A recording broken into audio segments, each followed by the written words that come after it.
Magandang araw! Alam niyo ba na noong panahon ng pananakop ng mga Amerikano, hindi lamang armas ang ginamit ng mga Pilipino sa pakikibaka? Mayroon ding ilan na ginamit ang panitikan. Isa sa mga matapang na manunulat na lumaban gamit ang dula ay si Aurelio V. Tolentino. Sa video na ito, tatalakayin natin ang kanyang buhay, pakikibaka at ambag sa kasaysayan ng Pilipinas. Tara, simulan na natin! Sino si Aurelio Tolentino? Si Aurelio Tolentino ay isang manunulat na isinilang noong ika-13 ng Oktubre 1867 sa Santo Cristo, Guagua, Pampanga.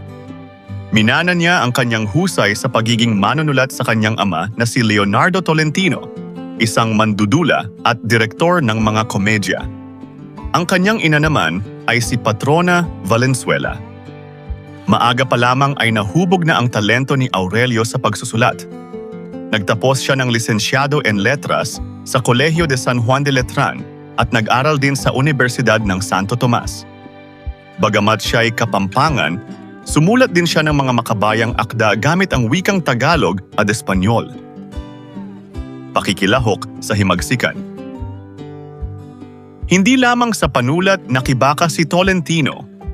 Personal niyang nakilala si Andres Bonifacio at maraming beses siyang nabilanggo dahil sa kanyang aktibong pakikilahok sa himagsikan noong 1876 at sa kanyang pagsusulat sa mga pahayagang La Independencia noong 1878 at La Patria noong 1889. Nakipagtulungan din siya sa revolusyonaryong si Artemio Ricarte at gumawa ng mga propaganda laban sa gobyernong Amerika sa Pilipinas. Lubhang napakamapanganib ng ginawa niyang ito dahil ang parusa sa mga lumalaban sa Amerika ay mahabang pagkakakulong kung hindi man ay kamatayan. Teatro Libertad at Kontrobersya. Noong Mayo 14, 1903, itinanghal sa Teatro Libertad sa Maynila ang kanyang dulang, Kahapon, Ngayon at Bukas. Sa isang eksena, may pagpunit ng watawat ng Amerika na naganap. Ang aktor na dapat sana'y gagawa ng eksenang iyon ay natakot dahil may mga Amerikanong nanonood sa kanilang dula. Kaya naman si Aurelio Tolentino mismo ang gumawa sa pagpunit sa watawat ng Amerika na siya namang ikinagalit ng mga Amerikano.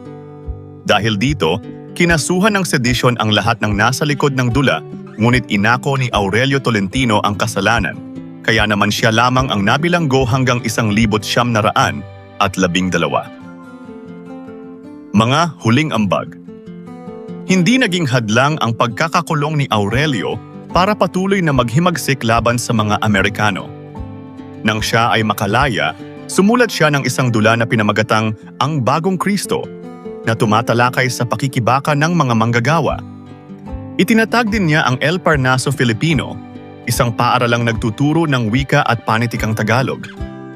Dahil dito, kinilala si Aurelio Tolentino bilang isa sa mga makabayang manunulat sa panahon ng pananakop ng mga Amerikano. Kamatayan.